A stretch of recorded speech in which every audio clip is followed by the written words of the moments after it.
Google tool advancements. It's always just so exciting to see something new from Google, but I feel like it's even better when you know, hey, I'm actually going to use that. It's like I just saw, a couple of hours ago, were talking about on LinkedIn that the image generation tool will be able to produce more lifestyle content. And Logan, I know like that AI tool is such a lifesaver, especially with our PMax campaigns, even for expanding creative. Yeah, we find so many creative gaps, I feel like in accounts that come to us for help, and these new AI based tools are really, they have been a lifesaver, like you said, and the new Yeah. features seem like they're going to be amazing with like the user generated content and kind of expanding what we can do. Yeah, it is. I was talking to a couple of people earlier that it was such a lifesaver, and even we just used it during President's Day and Valentine's, especially for content, like change some backgrounds. Because, like, okay, realistically, who's going to go out and do a Valentine's Day specific photo shoot for a product if they're not as seasonally oriented? So to go into the Google AI and be like, can you do this with a background full of heart-shaped balloons, and they actually look like heart-shaped balloons. It's really helpful because I think we were all a little bit skeptical when the image tool first came out, and you're like, a cat near a car on a street, and the cat has like 6 legs and 5 eyeballs. It's Um, come a I- long way, that's for Yeah, sure. yeah, that was just last year, basically. Those are the oh, images we were getting. Yeah. yeah. I want to welcome everyone. Thanks for joining us today. If you're here to check out our webinar, Master Google and Bing's Performance Max to Scale E-commerce Revenue. I'd love to hear where you're all from. Put it in the chat. Where are you zooming in from? What company are you from? Where are you located? My name is Kimberly Anderson Much, and I'm the Director of Content here at Agital, and I'll be the moderator for this webinar. I'll quickly introduce our expert speakers. We've got Laura Peterson, who is the Managing Director at Agital. She's a recognized leader in e-commerce advertising, and she's helped brands scale multi-million-dollar campaigns with advanced strategies like dynamic creative optimization, audience segmentation. And then we've got Logan Durant, who's the VP of Paid Media Strategy, and he specializes in campaign structure, smart bidding, and AI-driven ad performance, as we were just discussing. Logan's expertise helps businesses turn complex strategies into scalable growth, which is something we love to see.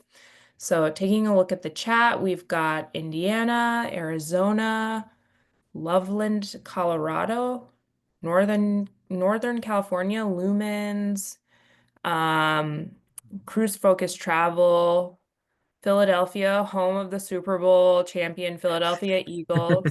Thank you. Love it. I lived in Philly for 10 years, so I'm very dialed into everything that's happening in Philly. I saw all of the post Super Bowl partying. I'll say that. Um, we've got Southern Utah, San Diego, California. Awesome. Thank you all for joining us. I Uh, love that. I so love Loveland, Colorado, by the way. That's one of my favorite places. And there's an amazing brewery out there called Wellworks that will always drive out of my way from the mountains to go to. Love in Colorado. Colorado, Yeah. nice. All right, so as I mentioned, here are our amazing speakers. I'll walk you through very quickly. Oh, we've got Croatia. Very cool. I really want to go to Croatia, and you guys have always had an amazing soccer team. I'll walk you through very quickly what you'll learn today. So we're going to talk about targeting smarter with segmentation, audience and creative techniques, the evolution of PMax reporting, of course, and then we'll walk you through some real-world e-commerce case studies. And of course, at the end, we'll also have a Q&A. So please, please, please drop your questions in the Q&A chat so that they don't get lost in the regular webinar chat, and we can answer them. Laura and Logan will either answer them verbally or they'll answer them by typing out an answer that everyone can see.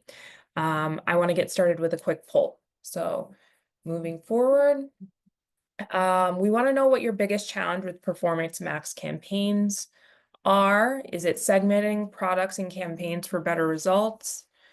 Is it lack of reporting transparency, leveraging audience signals effectively, improving ad performance with creative optimization, or something else? If it's something else, we'd love to hear from you if you just drop it in the chat. Laura and Logan, what is something that you often see with clients? What of these things do clients struggle with most? I say with clients, and even as somebody behind the scenes working within the campaigns, it's been the lack of reporting transparency since day one for PMax. Then we've come a long way, which we'll talk about. But that one for sure has been one that's plagued even me. Yeah. Yeah, I mean, I'll agree with that. And then, yeah, segmentation I think has been huge. Just like giving yourself the levers to pull to actually improve performance, I think has been a huge challenge for a lot of prospects that come to us. Yeah, Yeah. I think Devon in the chat hit one, that lack of negative keywords at the campaign level, with being able to do a lot of manual levers, that's definitely tough. We've also got, your rep. oh, I'm sorry, go ahead, Laura. Yeah, I was gonna say that Quinn Moo is spot on that you can ask your rep to help you do that, which is a lifesaver. We've also got conversions are high, but quality of leads is poor. A really long answer that I'll have to take a look at later. Oh, and Heather is giving some tips in the chat as well. All right, let's end the poll and share the results. So it looks like, Laura, as you mentioned, lack of reporting transparency is a big one. Tied, well, actually, we've got segmenting products and campaigns for better results in second place, and then basically tied, leveraging audience signals effectively and improving ad performance with creative optimization. So you'll address all of those things today. I'm really excited to hear about it, and I'm sure so are all the people who have joined this webinar. So let's get started. Great. So I'll kick it off here. We're talking in this first section about targeting smarter with segmentation. But we wanted to kind of kick it off with on the next slide is just the evolution of PMax. Like, how did this start? Why did it come about? What are some of the new features and advancements that have come along the way? So Performance Max was released at the end of 2020. So believe it or not, some people have been like beta testing this or testing Performance Max for over 4 years now, which is kind of hard to believe. When it came out, it was extremely black box. Those of you who remember testing this campaign, at first there was very little reporting, and it started to get new features like search category reporting, and it's kind of grading some of the assets as low quality or good or best. Things like that started to come through, but I think what people found, especially e-commerce folks, is that these campaigns they not only showed on shopping, but obviously they show on other Google-owned services like video and display and all of these different services. So what started to happen when people first tested this campaign type was that they noticed their new customer acquisition started to slow down. And there was a dilution of the ad impressions across all these different networks. So that's good for some types of businesses, like lead gen can be good for, but for e-commerce, it tends to put more emphasis on remarketing and other channels and less emphasis on new customer acquisition. So people found that, if it wasn't controlled the right way, the amount of ad spend and impressions going on to Google Shopping, which was like the key kind of like ad channel that this was replacing from smart shopping, they weren't getting enough. They weren't getting enough shopping impressions. So the other thing with these campaigns is that the way they're set up is they are kind of asking you to segment your products by category. So you have your listing groups, you have your audiences, you have your assets and creatives. And it's kind of saying like, hey, just group all this stuff together, group it by category, and let Google do the rest. And we found through a lot of testing that especially for larger product catalogs, that wasn't enough. So that segmentation by category was really coming short in terms of living up to the performance expectations that people had. The other thing that was very kind of unclear for a while was the interplay between standard shopping and performance max. And we noticed at the outset that performance max, for quite a while, actually, always trumped the standard shopping campaigns and pulled rank on them. So it was really sort of hard to do a hybrid approach, and that's actually changed recently. And Google's actually giving um, them sort of equal opportunity based on ad rank.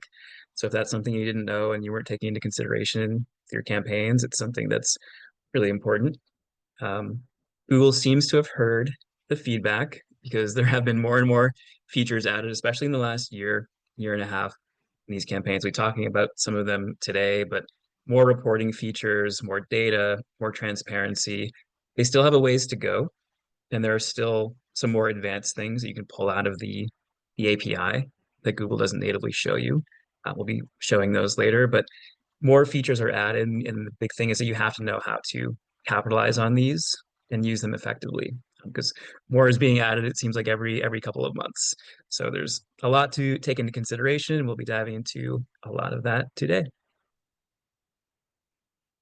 Yeah, definitely. I think segmentation is the name of the game here, and understanding how you want to segment out your performance campaigns. As Logan mentioned in the beginning, it was a wild west of performance max. And when those smart shopping campaigns were upgraded, what we were left with was one performance max campaign that basically housed everything. And in initial conversations with Google, the performance on the other side almost looked really good, but not in the way that we were wanting performance to look good. One example I'll never forget Google sharing was that, well, if the black sweater is selling really well, then the campaign's just going to keep focusing on the black sweater. And if that's achieving your return on ad spend and your API in your campaign, that shouldn't be a problem. But we have more inventory than the black sweater. We have additional goals outside of just selling one SKU. And this is where we need to think more critically on the products that we do want to move and those goals associated with them when we're really looking in that e-commerce scope. So some common ways to really start to look into segmenting campaigns can be by margin, or looking at best sellers or products that have not been seeing the light of day within those campaigns. And the way that we're able to do that actually kind of hops us into the next slide, which I'm maybe getting a little ahead, but it's so exciting. And that's through feeds. The data feed, I think, is the secret weapon behind a successful performance max campaign when you're targeting shopping ads. And that's through those custom labels. And at Agital, here's the best thing. We have a feeds team, and it's incredible because they're able to really take this to the next level and integrate what are called smart feeds, which allow us to set labels based on those parameters that we identified, and they can dynamically work for our campaigns. So say we've identified top sellers based on the last 30 days reaching a return on ad spend above a certain threshold. We can set a dynamic label that consistently refreshes, and then those products are moving in and out of those campaigns dynamically and going towards those goals. So that's one way where we've really been able to harness the automation and power of Performance Max, which is finding that right user at the right time, but giving it some more guardrails in terms of these are the products within this campaign that are geared towards a certain goal. We're giving these products their own budget towards that goal. Use that rotation, because otherwise when it's all lumped in one thing, we get that black sweater situation. And here's just a look behind the scenes. This is something common that we come across, and for Logan and I, it gets us excited because we can see the opportunity right off the bat for custom label opportunities. They're like, yes, there are so many ways that we can segment, and we kind of have a blank slate. But ideally, the second picture here is what you want your feeds to look like, because it's your way of being able to segment these and really identify those products. And so I would just critically think and play around with it. What are different ways that you can segment your inventory towards those goals? Again, top products, looking at price ranges. But when it comes to that feed health is really what's going to be powering those campaigns because we have those asset groups where we can pair the listing groups, we can segment those campaigns and apply the products. But if the products are not updating according to those goals, then it starts to get outdated very quickly. So again, that's where having something smart and dynamic that can move those products consistently really helps keep everything fresh. Yeah, I'll add on that slide. A lot of times prospects will come to us and they will have that blank slate on the custom labels. If you just go back one slide, Kim, just on the previous one, sorry. And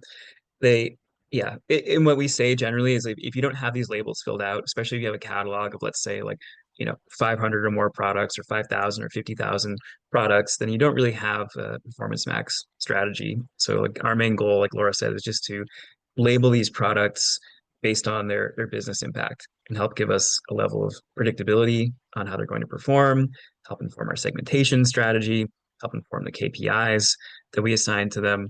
So this feed labeling is essentially the codification of our Performance Max strategy, and the ability to have those dynamic labels, or seasonality labels, or I think Mary laughed at the purgatory label in here, which is a great one. We love an oldie but a goodie.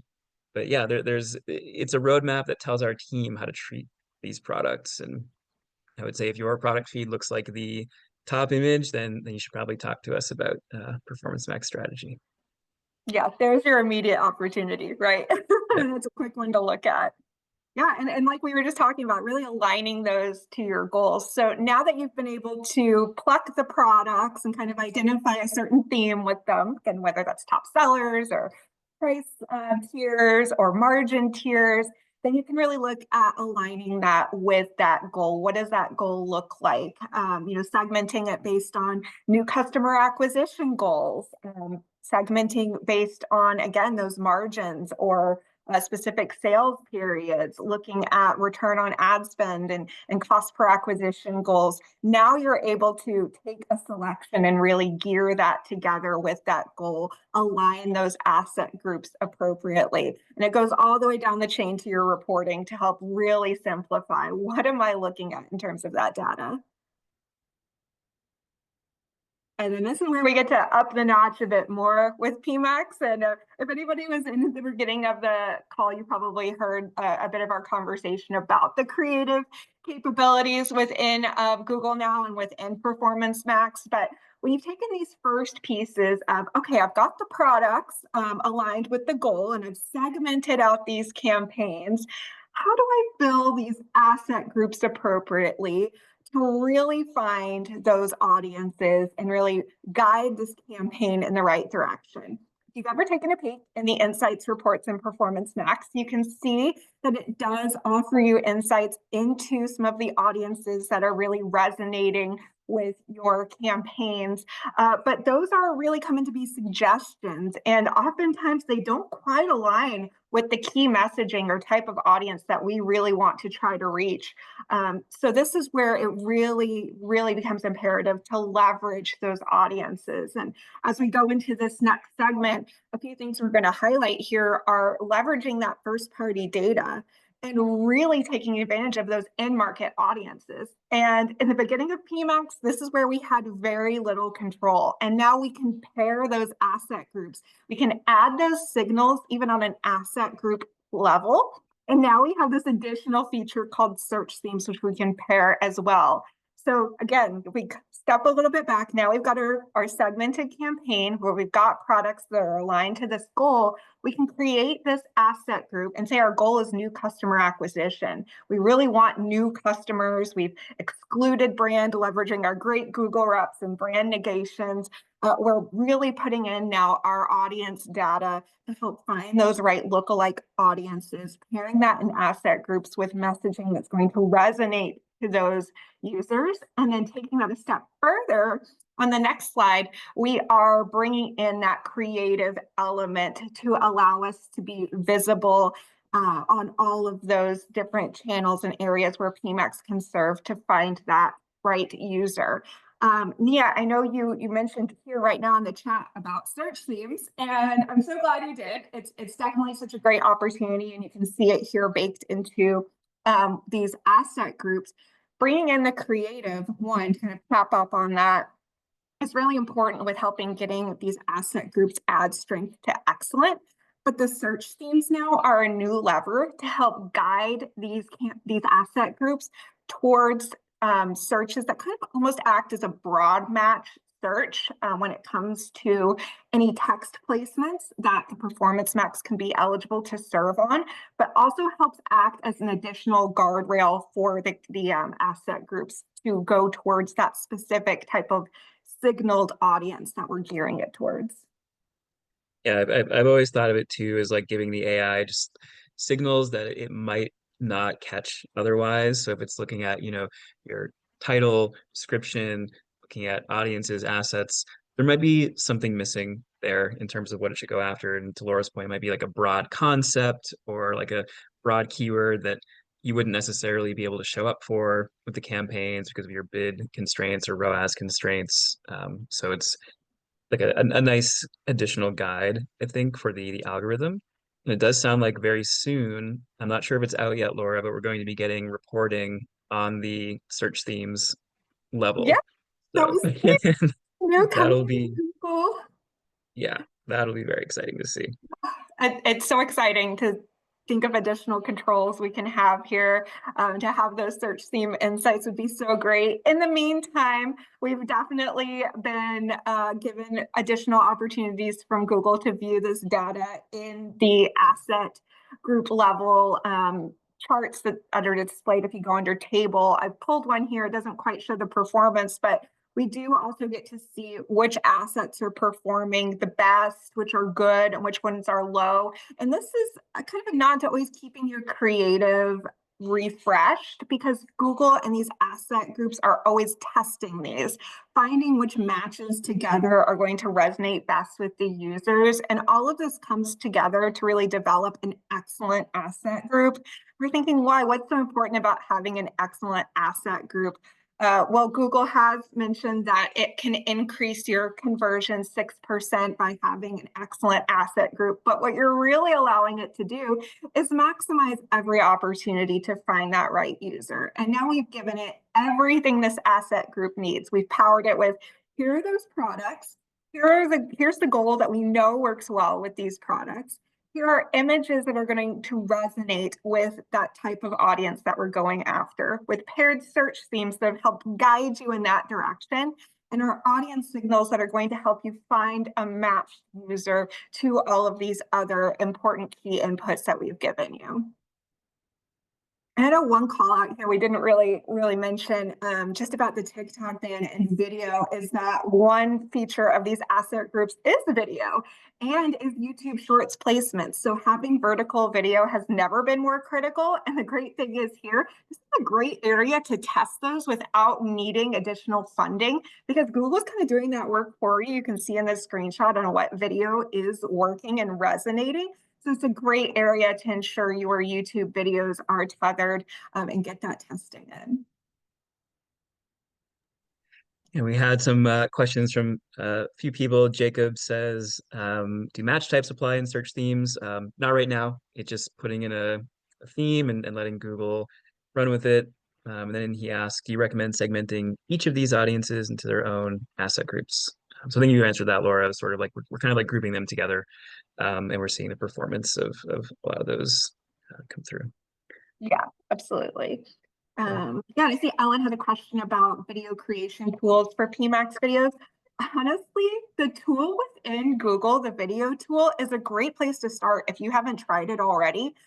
It's there right within the Google interface.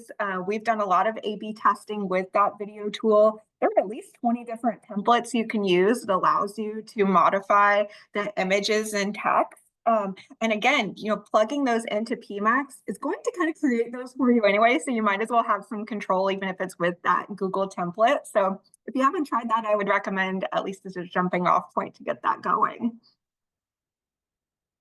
Yeah, within new customer acquisition, Logan, I know this has been such the prime topic this quarter, especially with our Agital team, really adjusting those campaigns and testing to capitalize on new customer growth.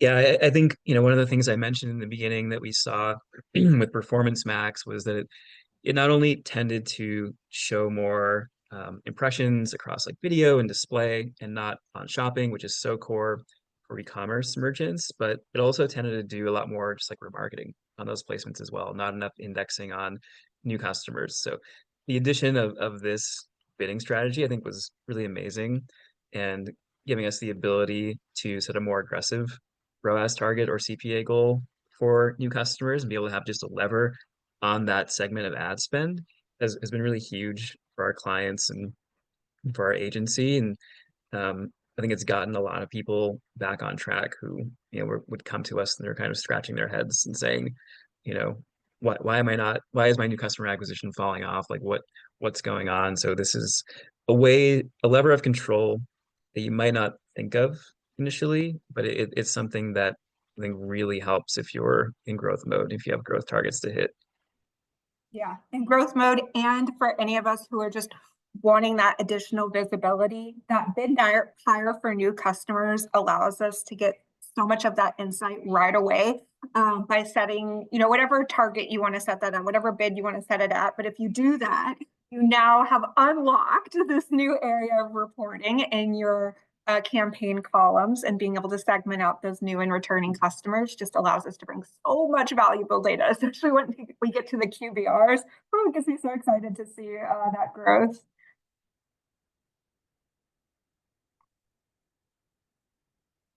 All right, so awesome. This is so much rich information, Laura and Logan. I'm going to interrupt you for another poll. So we want to know, what are your biggest PMax reporting blind spots? Are they understanding performance by channel, performance by asset group, performance by product segment, asset gaps and creative opportunities, or spend on new customers versus existing customers? And if there's something you feel like we missed, please put it in the chat so we could address it. Laura and Logan, what are you seeing with reporting blind spots with PMax? Yeah, I almost feel spoiled that we can just pick one of these, or know that a lot of these we now have insight into after so long of not, especially like the asset group one that we were just talking about, being able to get more visibility there. We've got some great Agital tools I know will show, but Google even giving us more to see within the platform is fantastic.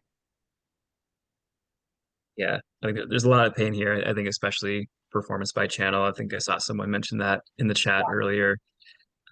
Big pain point for sure. Yeah, it looks like performance by channel is our top blind spot, followed by spend on new customers versus existing customers. Do you want to address the spend on new customers versus existing customers? Yeah, it's what we just talked about. Essentially, it's the, if you don't put the right levers of control in the campaign and have the right setup, then you're kind of lumping in all that ad spend together, whether someone is, sort of the awareness part of the journey or whether they're an existing customer of your business. Ideally, you'd want to spend less on existing customers than new customers, right? So there's a lot there that can be optimized if you have the right settings and the right campaign structure in place. So not surprising here to see performance by channel leading the way, followed by spend on customers, new versus existing. Then looks like asset groups or asset gaps and creative opportunities, followed by performance by asset group. Great. Well, we're gonna get to all these. So yeah, this is this will be great to dive into. So let's talk about that reporting. We're first going to introduce our agency framework and tell you a little bit about how we think about the customer journey. So we call this our virtuous activity cycle. It's a marketing cycle that's kind of like a guiding light for our agency. We have 5 activities here: awareness, consideration, conversion, loyalty, and advocacy. You'll notice that it's in a flywheel instead of a funnel. So we believe that the more activity you can stimulate in each of these areas, the faster this flywheel will spin and the faster your business will grow. Big problem with Performance Max is it's targeting basically all of these areas. So we want to draw some firm lines between certain parts of this marketing cycle. So one thing to do, like we said, with the new versus existing customers, we can start to target just awareness through conversion, which would be like your new customer acquisition. Start to separate those ad spends out from the existing customers, which would be more like loyalty and advocacy. So those are some of the things we start to do. Every campaign that we launch is tagged with one of these activities, and it rolls up into our backend reporting. So we go to the next slide. We'll see kind of how that comes together. Oh, it's in a couple slides. So we'll talk about that. So one of the other, actually, maybe we just go ahead. I think it's 2 slides ahead, Kim. I'm sorry. I think I wanted to put it here. One more. We'll keep the momentum going on this, the marketing activities report. So just, again, giving you kind of a glimpse into how we think about things. If you're a business owner here, just a couple more ahead, sorry. We were on it. There we go, this one, perfect. So if you're a business owner or marketing director and this type of this type of reporting is attractive to you, then you can definitely tap us on the shoulder for an audit to talk about it. There we go. So what we do when we can tag all of the campaigns by awareness, consideration, conversion, loyalty, etc., we start to aggregate the performance of the campaigns across the channels. So it's not just, how is campaign X doing in Google? It's how are my awareness campaigns doing across Google and Meta and Pinterest and TikTok? So we can start to see the aggregate results of all of those. And if you can put the right levers of control and the right settings into the campaigns, like the biggest one, separating new versus existing customers, you can start to do roll-ups like this and really figure out how much ad spend is going towards new versus existing. So this not only allows you to do that, but it allows you to really easily balance the ad budgets across the channels based on the performance that you're seeing. Sorry, Kim, I made you skip around a couple slides. We can go back to the feed labeling slide there, which was right after here. Here we go. So if that type of framework and that type of reporting is very attractive to you, like I said, definitely tap us on the shoulder and we can help you out. We have other reports as well, feed label reporting. So once you get all those nice labels into the product feed that Laura talked about, being able to understand the performance of these groups of products is really important. You can do it in Google's backend reporting, but sometimes it's also nice to have a visual. So this is like a way that we do it at Agital in the back end, and we're creating reports and looking at the relative, performance of clicks, conversions, revenue, spend on all these different labels that we create. So we might have bestsellers for different product categories. We can easily see their contribution of spend, clicks, and revenue. Cool. Then another. Oh, go ahead, Laura. Yeah. I would say this is my favorite new report. I love this so much. It solves so much, and it's something that Google doesn't give us right now. I'm sorry, I just had to interrupt because I think I am in this report for my clients every day. Every day. I love it. I'll get into it. It's our asset gap report that's new. And you can see here, just quickly identifies areas of opportunity within these asset groups. Like we were just talking about all of the new creative opportunities. At the beginning, we were talking about Google's AI generation tool. There's the video generation tool. So there's really no reason we should have gaps in our asset coverage, especially as we're trying to dial those asset groups up to excellent. So it's so great being able to go in and quickly see this flash dashboard, which shows where are those immediate opportunities. You can see here we had 2 asset groups come in where the portrait image was missing from 2 of those asset groups. And what a key opportunity for those display ads to be showing those portrait-sized images. We're able to quickly see that, say, okay, either go to the client, say, hey, can we get your creative team to bring these back, or go in on our side and resize and push these right into that asset group. But wow, this has been such a lifesaver. Laura, can Yeah. I ask what sort of improvements you see when you make these adjustments to these campaigns?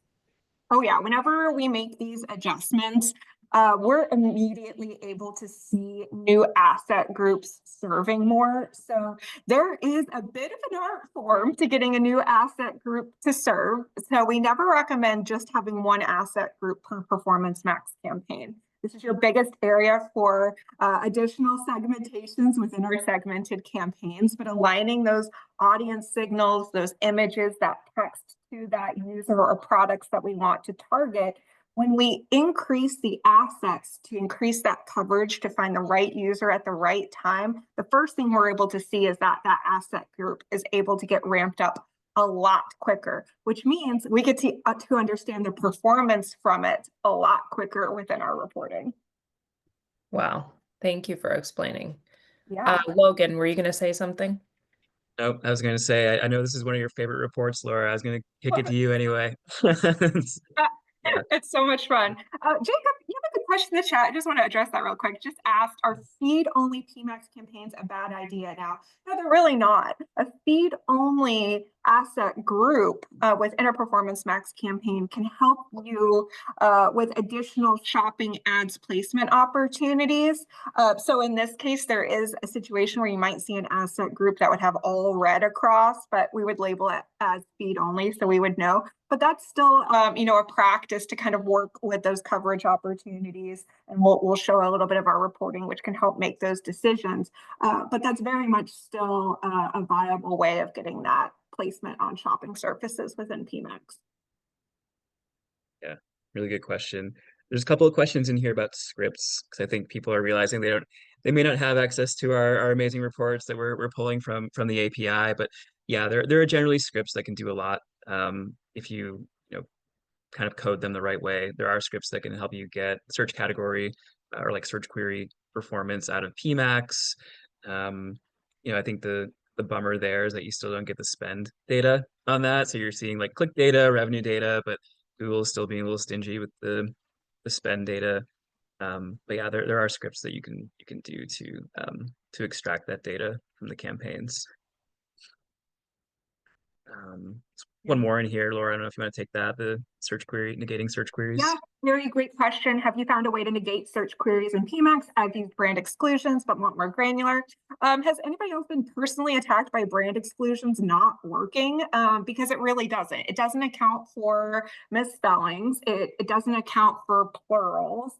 I've seen the brand exclusions work a bit, but not fully. So the best way right now is to build a negative keyword list within your account and then email your Google rep. They'll email you back and say, hey, you just need to send me a message typed out that I have your approval to make this change. So we're using the Google reps right now to push those negative keyword lists into those campaigns.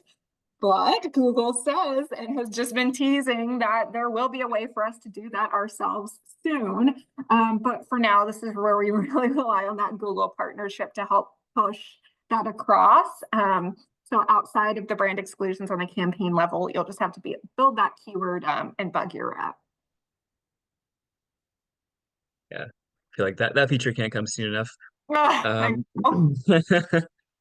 Good question, Barry. Yeah, so a couple of other reports that we like to pull from the API that aren't apparent in the interface. So that performance by channel that everyone's kind of been wanting and hinting at. So we have a partial picture here. It's not the complete picture, but we now have spend by channel in 3 buckets. So we have shopping, which is like the blue. We have video, which is orange, and then this other, which is, everything else that goes into PMax, like display and all these other surfaces. So if you're an e-commerce merchant, generally you want to see a lot of blue on here. You want to see a lot of shopping impressions, and those are going to lead to the most customer acquisition. If you're another type of business, or let's say you're more of like a lifestyle brand, or you have a lot fewer products, sometimes you're going to rely a lot more on video and other channels to drive new customers and drive revenue and drive awareness. So we would expect to see a different mix for a business like that. But general, if you kind of like live and die by showing up on the Google search results page, you want to see a lot of blue, a lot of shopping. clicks and impressions and spend. So here, like this spend report is really nice for us to be able to just keep an eye on things. If we do see like a big uptick in video spend or display spend, then it might be a signal to us to try something like that feed only asset group that Jacob had brought up in the chat. So this data is great. We're hoping to get spend and revenue data soon from this, but it's something that we can pull out of the API, and I think a script could probably do this as well. Yeah, absolutely. I think it's such a great point to bring it back. Thank you, Jacob. I'm so excited that you came today and asked the questions about feed only because it was just so relevant. So just so great to have you here. But exactly, like this dashboard, another one that I open every day. Because I want to see how my spend is segmenting for my campaigns. And this is great because we can look at it holistically for all of our PMax campaigns or go by campaign. But this is where that testing, we can really see in real time if we added that feed only asset group, is it ramping up and making a change in our footprint of shopping ads channel spend, and vice versa. If we launched a brand new asset group and we loaded it with creatives and we loaded it with video and everything we needed, and all of a sudden we start to see our video spend just going off the rails, maybe that wasn't exactly what we wanted to do or the intention behind that spend that we aligned with that campaign. And we need to consider segmenting and breaking out a new campaign for that asset group so we can control how much we're spending for that video if it is producing results that we like to see. But again, just invaluable to be able to see this breakdown for sure. I'm going to stop you there, Laura. We're launching a final poll. So this is an offer for you to get the chance to have a free personalized one-on-one audit with our team.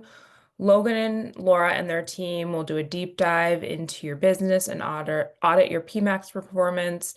I want to say that if you're on the fence, just hit yes, and we'll follow through with more details. Logan, can you share a bit about everything they'll get in this free one-on-one audit session? Yeah, absolutely. So ideally, this is for the people who are interested in potentially outsourcing the management of their Performance Max campaigns to an agency like Agital, who's very adept at e-commerce, campaign management, and scaling businesses. So in this audit, we look at every aspect of your entire Google Ads account. Performance Max is usually a big part of that for e-commerce, but yeah, we're looking at how your campaigns are set up, where's the money going, where's their waste, where's their opportunity, do you have the right audiences, creatives, assets, the right signals that you're sending to Google? Are the campaigns set up to from a bidding strategy standpoint the right way? So yeah, it's a deep dive. We definitely leave no stone unturned. We usually find a fair amount of opportunity. These campaigns tend to all work sort of the same, and I would say the more products you have, the more convoluted they can get. So if you're someone that's a little confused on how to segment the campaigns and you're really wanting an agency to potentially come in and help, this is a great opportunity. Awesome. Thank you so much, Logan. So let's move on to case studies. Yeah, I'll say anybody coming in with an audit, if you checked your custom labels and they're empty, expect you to know that coming in, that we're going to point that out and say, why are the custom labels looking so bare? That's your first line of defense. Would love to take a peek. And we have some great clients under our belt in areas where we have tested, and just seeing those results really helps drive that strategy to the next level. One was for our apartment TV furniture company, and this is where we really took the plunge into aligning our campaigns in every aspect for that funnel and cycle that Logan was referring to, especially during flighted and critical sales periods. So we aligned PMax with video reach campaigns and our search campaigns to target users based on certain behaviors, and then took that to the next level by pairing that audience data within certain regional markets. So we really were taking all of those factors that we knew about those audiences, giving that to Google, completing all of those different asset check marks, also really driving that video additionally with it in controllable areas. And then on the other side, as you'll see in the next slide, we really saw those lifts come in during such a key and critical time of year for each bucket within that cycle. So we had that awareness increase, that consideration, that purchase intent, and then that brand interest just skyrocket there. So this really, again, highlighted, underlined that ability, but also how much it can pay off to align all of those features and audience signals together for that user, and again, those assets. And then having that reporting underneath to verify that and really align with those testing initiatives was great. Love that. Thank you, Laura. Is anyone else still seeing the poll? It was on mine for a while, but I X'd out of it. Just want to make sure everyone is good. Okay, Yeah, cool. I think it was just me. Oh, okay, cool. Yeah, another one that's near and dear to my heart, DK Hardware. The very large catalog, like hardware, supplies, tools, you name it. So they came to us in 2023 looking to continue the revenue growth after they had been with us for a couple of years. So we were expanding into Performance Max for them kind of like for the first time. So what we were able to do is a 36% increase in revenue growth using a lot of the strategies that we talked about here, performance-based segmentation. So not just category, but by sales velocity, by margin, a 23% increase year over year in non-branded search revenue. So this is where like some of the brand exclusions could come in, things like that help us kind of like bifurcate the brand versus non-brand. And a 284% increase year-over-year revenue growth from video action campaigns. So these were campaigns that are kind of like separate from Performance Max. We were using some of the same video assets that we were using in the video action campaigns in the PMax campaigns as well, which kind of helps give us maximum coverage, holistic approach. But this is like a real use case where the larger your catalog, the harder it is to wrangle these campaigns. So you really need a clear segmentation strategy that's not going too broad, but also not going too specific as well, because we know these campaigns need a good amount of data to really function. The algorithm needs to see a lot of conversion data, things like that. So if you're sitting there scratching your head about how should I segment my large catalog, I'm seeing diminishing returns by going too granular, but I'm not getting the levers of control that I need by going more simplistic, then we should definitely talk, because it's a tough problem, but it's one that we're very used to cracking for our clients. We have a question here from Jacob. Jacob asking great questions. When running YouTube alongside PMax campaigns with similar targeting, how do you avoid cannibalizing or inflating costs? Laura, do you maybe want to take a crack at that one? Yeah, I mean, within the same account, you're not really competing against yourself. You're going to be giving that spend and visibility to the campaign, which has that quality and the targeting aligned to kind of win that, if you will. And especially within PMax, it's very rare unless you've set it up specifically to target video placements that you're going to see video even come to a level where it would be near what your video specific campaigns would be targeting. If you are concerned about wanting that clear segmentation of knowing exactly how much money you're putting towards video and exactly the audiences that are paired with it and the dollars behind it, if I didn't already say that, then that's where I would really look at segmenting different video content for PMax and those video campaigns, or just look at that differentiating factor. Is it different audience? Is it a different goal? That will help Google decide which campaign is going to win in that setting anyway, but you're not going to be competing against yourself to where you're increasing costs. Yeah, I'll add too that I think generally we see Performance Max do more like remarketing on channels like video. So if you're doing video action, if you have that going towards more like new customer acquisition, then I think that can kind of like start to separate those things. But to Laura's point, it's really all about ad rank. So you're never really competing against yourself in the same account. Cool. So let's do a recap. Performance Max, obviously a powerful tool, but it has to be controlled in some key ways, including campaign segmentation, not just on category, but based on sales velocity and other important business data.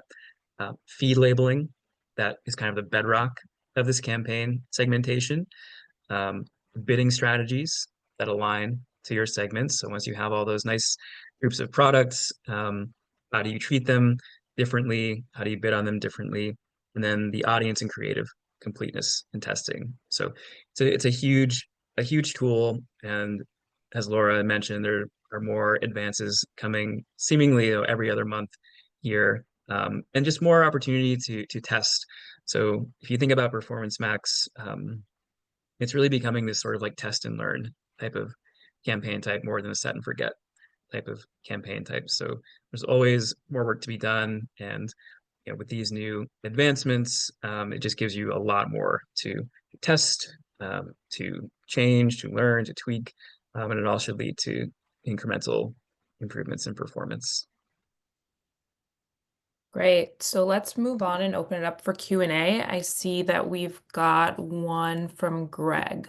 I have a mix of search and PMax campaigns. Should the mix start to migrate more toward PMax? Not necessarily.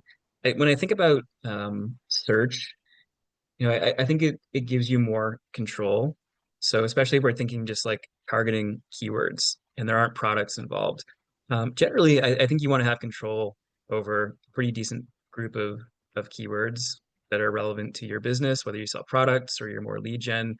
Um, Performance Max, when you use it from like a catch-all or even like as a DSA type of campaign, it's good for sort of like overall visibility, but it is more of that like less it's a less strategic campaign when it comes to search.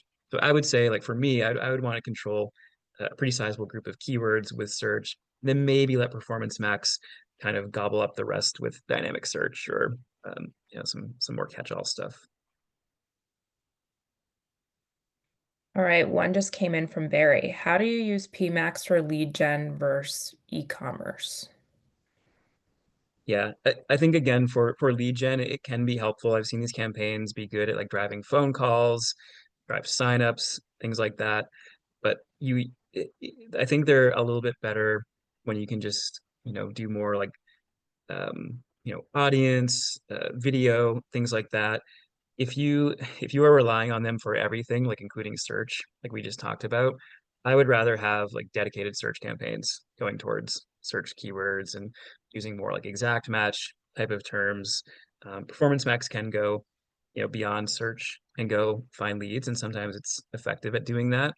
But you'll also find that like demand gen campaigns, display campaigns, YouTube campaigns can be really effective there too. So I think it's about the level of control that you want to exert. We usually tend to want to exert more control versus less. So for lead gen, I think it's worth testing, especially if you're going to have different asset groups with different audiences and creatives.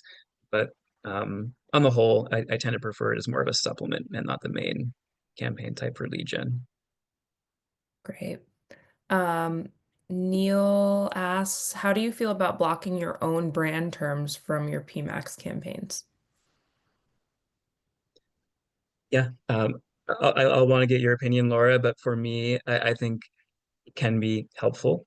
And I think there's a new feature now where you can even block it from search and not shopping. So like that, we really love that because sometimes we like to control the branded search separately within search, but then we don't mind showing up in shopping. So I think it's all about your business goals, your business objectives. If you have a lot of repeat customers and you find you're spending a heck of a lot on your brand, then yeah, maybe it is worth segmenting that out or like negating it, or maybe it's worth some of that new customer acquisition type of setup. So you might not mind showing up for a branded search for a potential new customer, but you probably don't want to spend as much on a branded search for an existing loyal customer of your business. That makes sense. We've got another question. What would you say is a minimum daily budget to test a PMax or video campaign? A tough question to answer without any other context. This could definitely vary. That would take looking at really, again, what's your goal? What are you advertising in that space?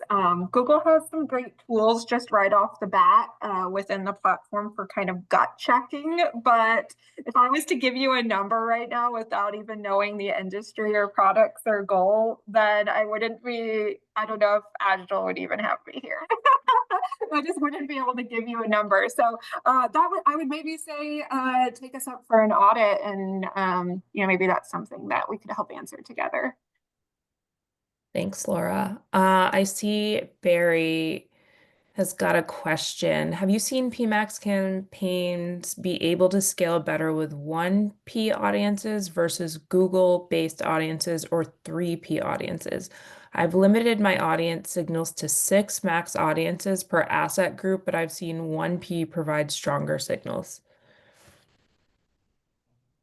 Yeah, for me, I always preferred it to start with 1P because like those are your customers or your, website visitors, whatever the case may be. These are people that I think send the strongest signal to Google and probably look the most like the customers you're wanting to attract to your business. So for me, I'm all about starting with 1P, but I like them all. I'm not sure, Laura, if you have an additional thought on that.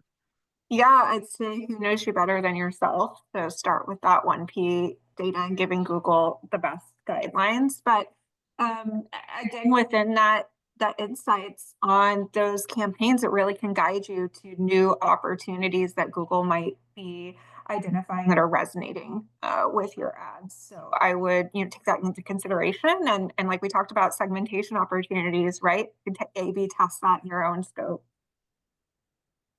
Awesome.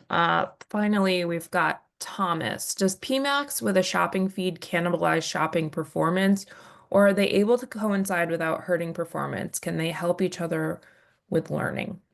Yes, I think this was a question on a lot of people's lips leading into December, and then Google happily answered it with some updates that running a Performance Max campaign with a shopping ads feed and running a standard shopping ads campaign, they do not compete with each other. Like we kind of talked about earlier, the one with the best quality score, and depending on the settings for that campaign, is going to determine which campaign wins that auction and serves. Oftentimes, we do see them just play really well with each other. Performance Max seems to still have some sort of a higher degree in terms of like a priority, but it's still very important to have standard shopping if you are going for those shopping ads placements. And they do work together very nicely. Just the one with the highest quality is going to win. If there's a situation where a product's been ignored by PMax and you have that product on standard shopping, you might see your standard shopping campaign win that because PMax doesn't have any quality behind serving that product. So it would win that auction. But in no way are they going to be increasing each other's CPCs or cannibalizing that auction setting. Thank you so much, Laura and Logan. Every time I moderate with you, I learned so much. So thank With you. you, Kim, you're so great. Oh, thanks. Oh, thank you. And thank everyone who attended today. I just want to say that's a wrap for today's webinar. And keep an eye out for our upcoming sessions, including Mastering AI for E-commerce. That is actually with Google. So we are partnering with Google on 319. We've got Combating Rising Ad Costs on 49. And I'm really excited for this one. Using SEO to influence ChatGPT, Reddit, and emerging channels on 423. You can find all of these and more of our upcoming webinars at agital.com/insights/webinars. So again, awesome information. Laura and Logan, thank you so much. And thank you to everyone who attended. And we'll Yeah, see you next time. I think we always get the best crowd in here. I think the best Yeah. people, like the most Oh, yeah. interactive group. So many good Yeah. questions. Yeah, Yeah. so good. I loved it. Cool. Awesome. Thanks, everyone.